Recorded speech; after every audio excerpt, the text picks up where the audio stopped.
up, everybody?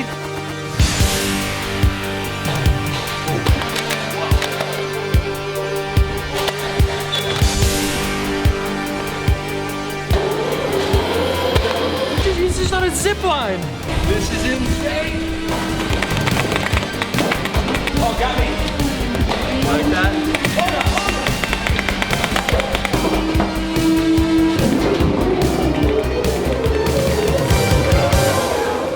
Got him on the zip line. One cannot possibly have this much fun. What's up? We are exhausted after that epic Nerf battle. Thank you for that. No, I'm so glad you got to join. How many times a day do you actually do that? Probably a couple times a week. At around 4:30, we get the team and we're like, anybody down for a Nerf battle because it's happening right now. It's time. I think it's my weekly workout. I showed you guys, I was actually dripping with sweat. What's the most amount of people that you've had in a Nerf battle? So I think we've had about 25 people and did a battle with them. And you can get a ton of people, and the games you can play with 25 people are insane. We've done it where the lights are off too and we do fog machines. Okay, next time. Yep, next time for sure. So I want to talk to you guys a little bit about this guy right here. This is Zach King, as you guys saw when we came in. Here's a few of his magic, what he does, his vines. Ooh.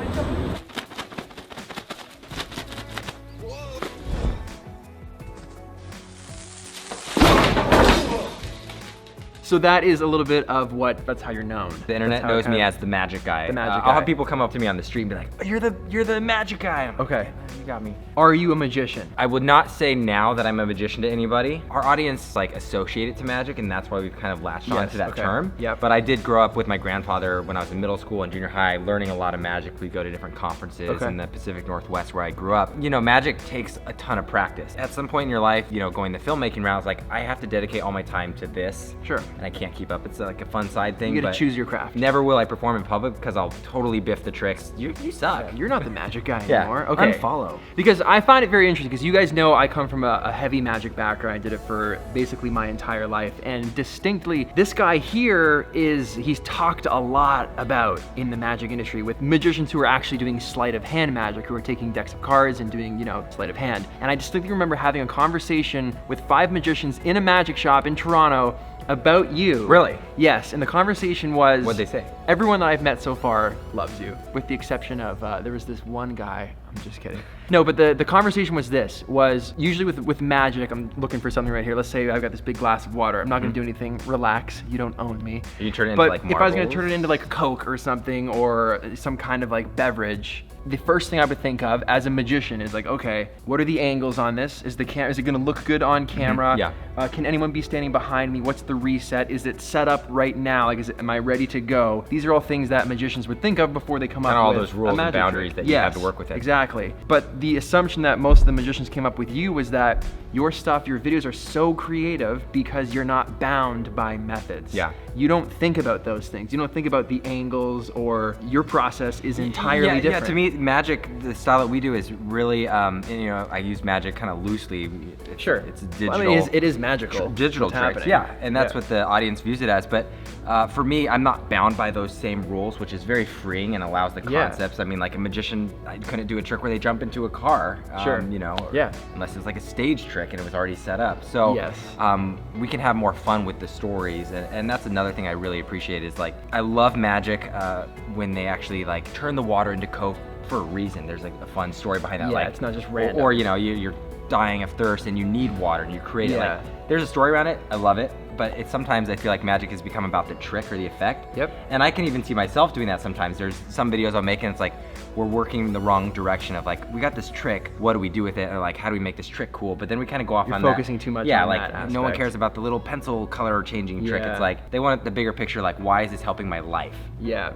And your videos, as you guys could see, and if you know his work, they all kind of follow that kind of theme. It's like you're stuck or you're at a vending machine, and you're trying to get something out, and you're looking around for, poof, the zipper's on there, and then that helps you. Yeah, and when you put those stories that are relatable, like, everyone's lost something in the vending machine, like you said, and like that frustration, you immediately connect to that, and it's like, well, what's the magical solution that I do? Yeah. Take off the zipper and put it on. It's also taking that circumstance and then pairing that right trick for that moment. That's so interesting, because there's a popular magician who wrote a book once that was all about like situational magic, because he was saying like it's way better to produce a hamburger for someone that's hungry than to produce a hamburger just because you can do it. Yeah. Or if like you sit down and like there's no cutlery at the table and you're able to just produce the cutlery because someone needed it, that's way better. Yeah, when something's made out of the need or necessity, there's so much more satisfaction. That's so cool. So you got your start on Vine. Yeah, so I got my start before Vine on YouTube, and I was doing similar stuff to what you were doing. I was doing tutorials on Final Cut Pro and on mostly Apple software. And all of a sudden I got these comments like, you're doing these cool effects, why don't you add a story to it? And so I did one of the first viral videos called Jedi Kittens, which is literally like 2 little cats, and we, digitally added these lightsabers, and we posted it. I think we made it in like a night, and didn't think about it, posted it on my YouTube channel, and it got like a couple million views by the time I woke up and we came back from class. That's the best feeling. And we were like, and like when you get a video that gets that many views, especially like 10 years ago, that was actually like viral. And less common too, 10 years ago. Yeah, and we were like, holy crap, how do we do it again? Yeah. And so then the next weekend we made a follow-up called Jedi Kitten Strike Back. I love that. We were also cat sellouts at the time, so whatever cat animals we anything could with a kid. use. And we made that, and it also did the same thing. And then just years down the road, you learn how to build an audience, what you enjoy. My kind of thing is like, I want to find the thing that I really love doing and find the audience that is attracted to that, and find that middle ground. I think it's easy on YouTube to like keep making what everyone else wants to see or likes, and you get in this like rhythm of not enjoying what you're doing. Other people are dictating the content you're creating versus why you originally started creating.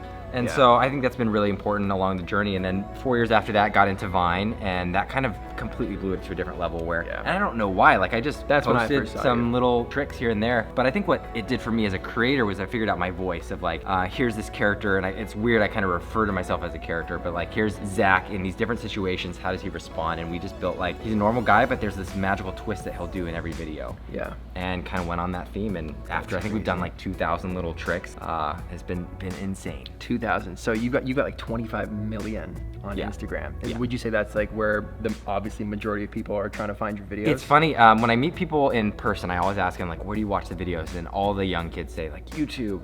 They don't even know we have Instagram. So I'm like, who's watching us on Instagram? Who's that? So interesting. Who's that audience? Yeah, I rarely meet Instagram viewers. It's mostly YouTube, and they're finding them on compilations and bootleg copies. My view is kind of like, let them live out there. I mean, it brings us more exposure. Yeah, it's like free advertising. Yeah. What would you say is, I'm just trying to think, because like for the content creators that you guys like watch my tutorials and you vlog yourselves and you make videos, we all know it can take a long time. Like one vlog could be anywhere from a day to 10 days with the amount of work that goes into some of the stuff. Like you just did like a short film. Yeah. Trying to get the coffee to your boss. And that video took like 4 or 5 days to shoot. I was gonna say, like, how long would that whole process be from the moment you were like, I have an idea for a video to like publish? We shot that video like 2 months ago. Okay. And we had a lot of our team like continuing to work on that video this whole time. So our videos take, for each trick, usually anywhere from like 4 or 5 days to 2 weeks. So it depends. Even like just for like a short one? Yeah, for a really short, like 15-second, 30-second video. Yeah. 15 seconds, 2 weeks. It's insane. So like that's where I get stuck in the, and we started doing some of the more vloggy, or like at least showing you around the studio. Yeah. Doing more like simple illusions. That's fun too, but my passion is doing the short films and the longer form material, which I'd love to get into that. You just got to figure out balance on YouTube, because there is that like feed the beast mentality that we were talking about. We were talking about like kind of like the need to constantly, feed the beast, which can at the same time drive you as a creator. Like it's pushed me so far. It's been my accountability to continue to post, because I'm like, Friday I got to post a video. Have to have something. But at the same time, it eats away at you the entire week. So you're like, sometimes I don't come up with a video until Thursday night. I'm like, I know I have to post. I battle with that, because I think like, I know I have to post, but like, what's the best I can do in the time that I have? And then I struggle with that being like, I could have made this better if I had more time, but I need to feed the beast. Yeah. So that's I struggle with that. Again, the aspect I love is that at the end of the day, none of your work's gonna be perfect. It can get really good, but I do love the aspect of like, just ship it, we gotta post it now, because you could sit for months and months or never even post something because you're a perfectionist. Yeah. But I do love the pressure just to get it out, and you kind of move on. Like it's refreshing to hit that upload button and then continue the next thing. Totally agreed. My last question for you before we get out of here is, you just did something with Chris Pratt Yes. What is it like, not for like working with someone who's like a Hollywood actor, what do you think it's like for Hollywood actors working with YouTubers? Where it's like you kind of have creative control, like where these actors are with agencies and they're usually like probably buttoned up a little harder than we are. What do you think it's like for them working with, because YouTube's becoming more mainstream, it's becoming more desirable, like Will Smith is vlogging now, and it's almost, it's like, I feel like it's equal. Like fans have like just as big audiences on YouTube as they do like for Hollywood actors. So what do you think that was like? I can't speak for all of them. I don't know what it's like. Obviously. I think they love the exposure, but there still is a difference in my mind because there's a generational thing. I think for me, I love celebrities and working with celebrities because I grew up on all these movies, and I actually think kids today don't watch as many. Like even myself, I don't watch movies as much anymore. Yeah, I mean, I watch them on planes, but that's about it. I consume a ton of internet content. I watch a ton of YouTube, and so when I meet people like you, like I'm weirdly more stoked to meet YouTubers that I've watched versus celebrities. But I think that's a generational thing. Like my parents are all, whenever I do something with Chris Pratt or an actor, they're like, oh, that was amazing. You made it. You made it. I'm so proud of you. Yes. But I'm like, but did you see the thing I'm doing with like Peter McKinnon? Like, did you check that? Like, who's that? I think it'll be a generation thing. I think in 10 years, you'll see celebrities start really switching to doing, I think Will's ahead of his time in his, for his demographic. I think it's awesome too to see, I think it's really awesome. I think it's cool to see someone that like, especially like Will, because everybody, we've all like watched everything he's ever done like your whole life, but now to see like the side of him that's straight up just Will on camera, like a vlog. Yeah. It's really interesting to see these people in a whole new light. The most interesting part of that video with Casey, I thought, was when he left the building. They wanted to see Casey. Like, there was like 2 people that wanted to take a picture with Will. Yeah. But everyone was running up to mob Casey. was And around he literally was like, Will Smith is right there. He said it. To be fair, I like love Casey. I would have taken a picture with Will for sure. Because that's my generation. We watch all his movies. I would have too. I love you, Casey. You know that, but But we can get photos with you anytime. Anyways, whatever. Yeah. We know where to find you. It's a really exciting time for YouTubers and online creators, and I really think you're just seeing that like uptick.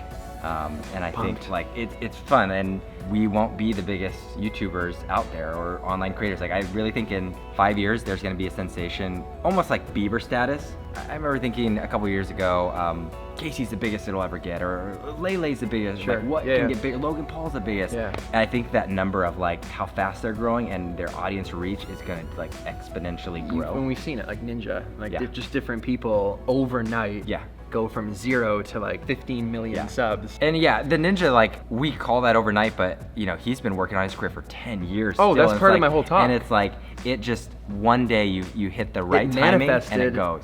The one day, I say all the time, like people, part of my talk is, how did you get to like 1 million subscribers in less than a year? And I say like, well, it took me like 15. Yeah. It took me 15 years. It just manifested within the last year with that of subscribers. Yeah. But it took me my whole life to get here. Yeah. But it's cool to see that manifestation for people where it's just like, yeah. And you're like, whoa. What do you say to when kids come up to you? Because they probably always say like, I want to be a YouTuber. Yeah. Well, like, how do I get started? I would just say stop asking how to get started. Mm-hmm. Like I appreciate the drive to want to ask like how, like what do I do? That question I think is like a roadblock in and of itself. Yeah. It's like you clearly like this, so just pick up a camera and do. Like make anything at any time. Even if you don't think it's good, just do it anyway. Like Zach was saying, like done is better than perfect. Totally. So that's kind of my advice for people. I like that. I had a funny email like the other day. Some guy asked me like, hey, I haven't been able to find online how old you are, and I just want to know how many more years I have to wait until I get 2 million subs. I'm from 1994. And I was like, I'm gonna save this email for sure. It was super funny. But that's great. Yeah, dude, thank you so much for taking the time. Thanks for coming by. Than's for battling. Yes, that was absolutely Now that you know what to expect next time, come with some Bob. buddies and like practice. Yeah, I will. I'll do better next time. But you held your own. It was like my first official Nerf battle. Yeah. And next time we'll have smoke, and I'll be able to just like disappear like a phantom. That'd be awesome. Yeah. Okay. All right. Peace, dude. What, are we doing the? Oh man. It's always like the. Just. I'm gonna later. go. Bye. Dude, that last battle was intense.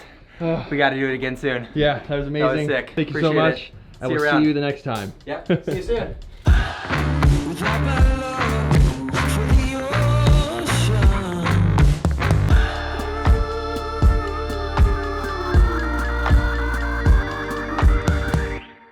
Made it to San Diego after a long drive, but it was a very scenic drive. It was very beautiful. I hope you enjoyed the footage. And now I am out here in the middle of this serene landscape. There's a lake, looks amazing. I don't know if I'm allowed to drone. I heard like the laws are a bit, However, I'm here for the next few days, super excited. I hope you guys enjoyed today's video. I hope you got a lot out of it. That Nerf fight was amazing, so thank you to Zach for showing me his office, and a new adventure begins. I will see you guys in the next video. Peace.